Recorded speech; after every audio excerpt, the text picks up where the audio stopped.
Sino ba namang hindi mapubudol dito? Tignan nyo naman. Yung mga hubadera dyan, na ayaw magsuot ng bra, init na init. Ayan, katulad ko.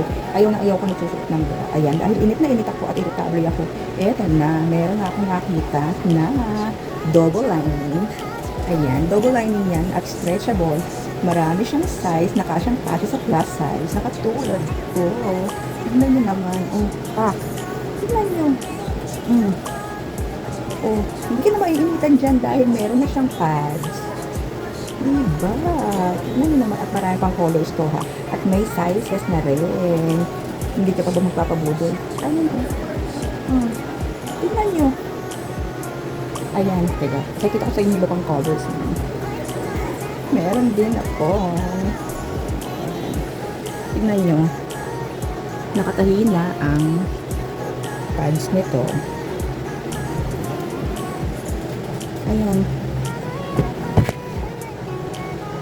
Nakatahi na ang pads niyan.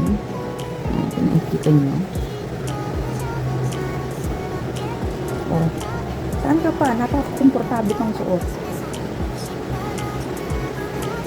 Pwede siyang insert.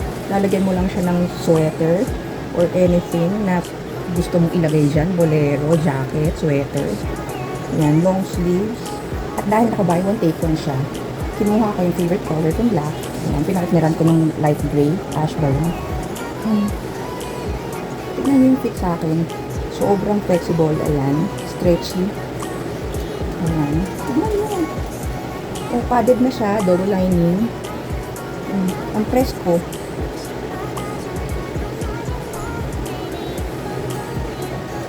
Hindi ko pa magkakabudol dyan. Kabog.